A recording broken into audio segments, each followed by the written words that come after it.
श्री वृंदावन की ब्रजभूमि में रहने वाला चंदन अपने माँ बाप का इकलौता बेटा था। दिन भर वो ब्रज की रज में लोटपोट होता रहता, अपने सखाओं के साथ अठखेलियाँ करता, सखाओं के साथ गैया चराने जाता। शाम होने पर यमुना जी में स्नान करके वापस घर आकर माँ बाप के चरण छूकर प्रसाद पाता। यही उसकी दिनचर्या थी। चंदन में धीरे धीरे ठाकुर जी के प्रति सखी भाव जागृत होने लगा। अब वह ठाकुर जी की सखियों की तरह चलता, कभी कभी सर पर चुनरी ओढ़ता और कभी आंखों में काजल लगा लेता। एक दिन उसके मामा, जो कि बनारस शहर में रहने वाले थे, वृंदावन आए। जब उन्होंने चंदन को सखी भाव में देखा तो हैरान होकर चंदन की माँ से बोला कि चंदन तो आपका इकलौता बेटा है, इसको थोड़ा पढ़ा लिखा लो ताकि वह कुछ काबिल बन सके। चंदन के माता पिता उसके मामा की बात सुनकर सोचने लगे कि हाँ, कह तो यह ठीक ही रहा है, और उन्होंने चंदन को उसके मामा के साथ शहर में पढ़ने के लिए भेज दिया। शहर में पहले तो चंदन का मन नहीं लगा, लेकिन धीरे धीरे उसका मन वहाँ लग गया और बड़े अच्छे से पढ़ाई करने लगा। चंदन अब बड़ा होने लगा।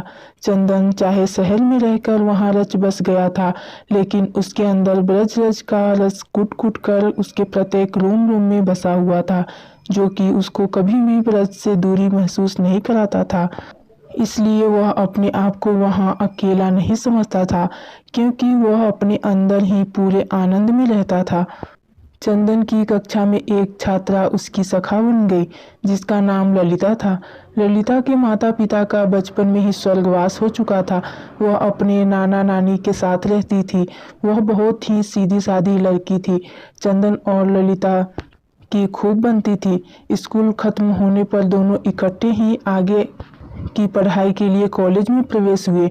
वहां पर इकट्ठे पढ़े। चंदन की पढ़ाई अब खत्म हो चुकी थी। वह अपने घर वृंदावन धाम जाने के लिए तैयार हुआ था। तो उसने ललिता को कहा, क्या तुम मेरे साथ वृंदावन धाम चलोगी? तो ललिता ने अपने नाना नानी की आज्ञा लेकर चंदन के साथ जाना स्वीकार कर लिया। जब चंदन अपने मामा जी से विदा लेकर वृंदावन धाम पहुंचा, तो वृंदावन में कदम रखते ही चंदन के हाव भाव बदल से गए। वह तो एकदम से सखी भाव में आ गया। उसकी चाल नर से नारी जैसी हो गई। वह अपनी कमर में हाथ रख कर चलने लगा।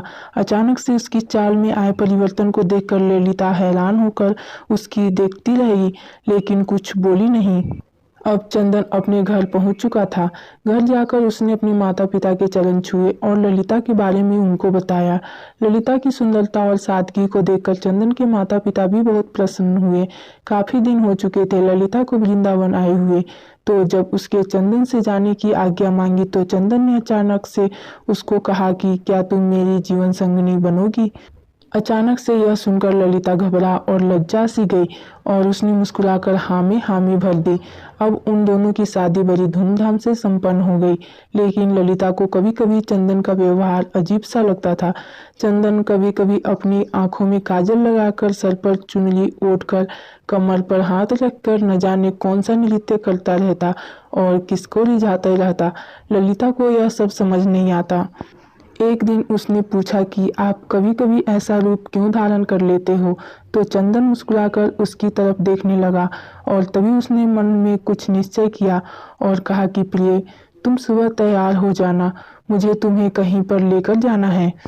ललिता को कुछ समझ नहीं आया, लेकिन पति की आज्ञा को मानकर वह जल्दी सुबह उठकर तैयार हो गई। चंदन उसको बरसाना धाम ले गया और किशोरी जी के निज महल में जाकर उसने अपने पाँव में घुंघरू बांधकर, आंखों में काजल लगाकर, कमर पर चुनरी बांधकर नृत्य करना शुरू कर दिया। ललिता उसको देखकर हैरान हो रही थी कि अचानक से चंदन को क्या हो गया है। वह तो बस अपनी धुन में किशोरी जी के आगे नृत्य करता जा रहा था। उसका नृत्य इतना मंत्रमुग्ध करने वाला था कि वहां पर आए सभी भक्तजन ठिठक कर उसके नृत्य का आनंद ले रहे थे।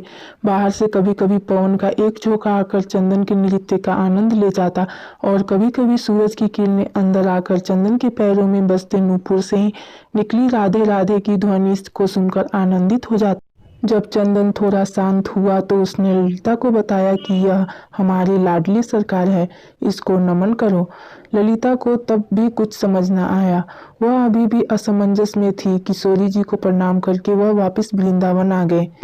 दूसरी ओर उसी शाम ठाकुर जी और किशोरी जी यमुना जी में नौका विहार करने के लिए निकले। नौका बहुत ही सुंदर तरीके से सजी हुई थी। नौका में चारों ओर कमल और मोगरे के फूल लगे हुए थे। नौका में ठाकुर जी और किशोरी जी आमने सामने बैठकर एक दूसरे के रूप रस का पान कर रहे थे और उनके पीछे बैठी एक सखी हाथ में पतवार को लिए नौका को चला रही थी।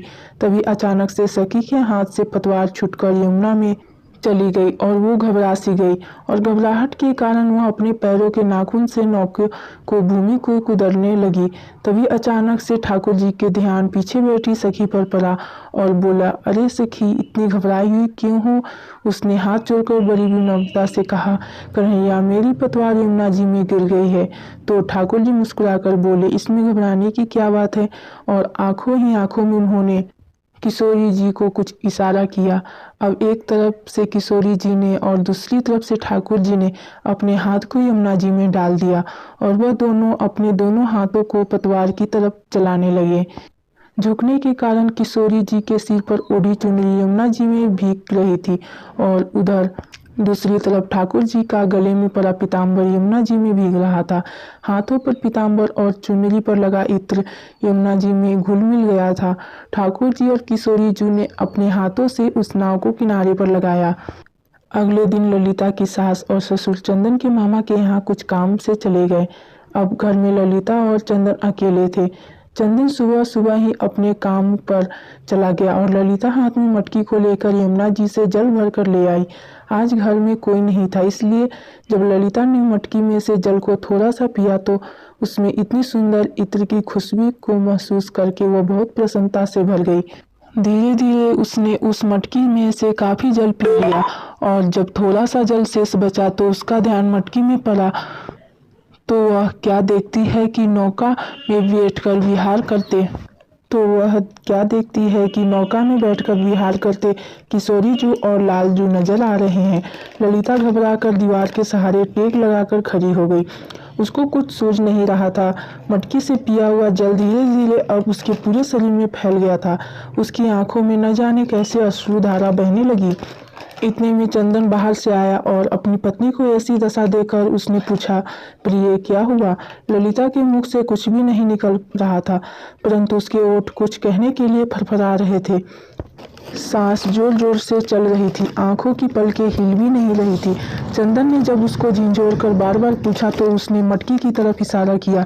चंदन ने जब मटकी की तरफ देखा तो उसको भी मटकी में ठाकुर जी और किशोरी जी की नौका विहार की छवि दिखाई दी और वह झूम झूम कर नाचने लगा और ललिता को पकड़कर उसने खींचकर जोर से अपने भींच लिया और कहने लगा, अरे प्रिय, आज तुझे ब्रज ने स्वीकार कर लिया है, आज तुझे मेरे श्यामाजू ने स्वीकार कर लिया है। ललिता कुछ समझ नहीं पा रही थी और चंदन की तरफ देखी जा रही थी तो चंदन ने उसको समझाते हुआ कहा कि तुम्हारे कोई पुण्य कर्म थे जो तुझे ब्रज में कदम रखने का सौभाग्य प्राप्त हुआ, लेकिन ब्रज में कदम रखकर तुम्हें सुख प्राप्त हो रहा था, लेकिन उस सुख को आनंद में बदलने के लिए तुझे किशोरी जी की आज्ञा की प्राप्ति जरूरी थी। इसलिए मैं तुझे बरसाना धाम ले गया था ताकि तुझे भी वहां पर किशोरी जी का आशीर्वाद प्राप्त हो। यह उन्हीं की कृपा की प्राप्ति है जो आज तुम्हें ठाकुर जी और किशोरी जी के नौका विहार के दर्शन इस मटकी में प्राप्त हुए हैं, क्योंकि आज तुझे ठाकुर जी और किशोरी जी ने अपना लिया है।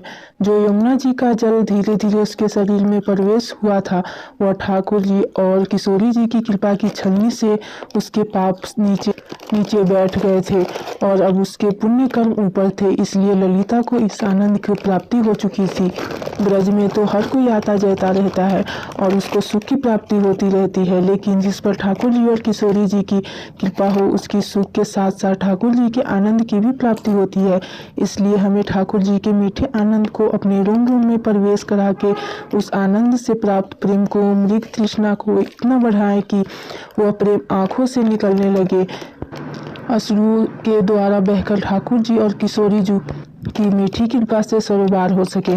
यह कथा आपको कैसी लगी है हमें कमेंट करके जरूर बताएं। अच्छी लगी हो तो इसे लाइक और शेयर करें। इस तरह की और भी कथाएं सुनने के लिए हमारे चैनल को सब्सक्राइब करें। पूरी कथा सुनने के लिए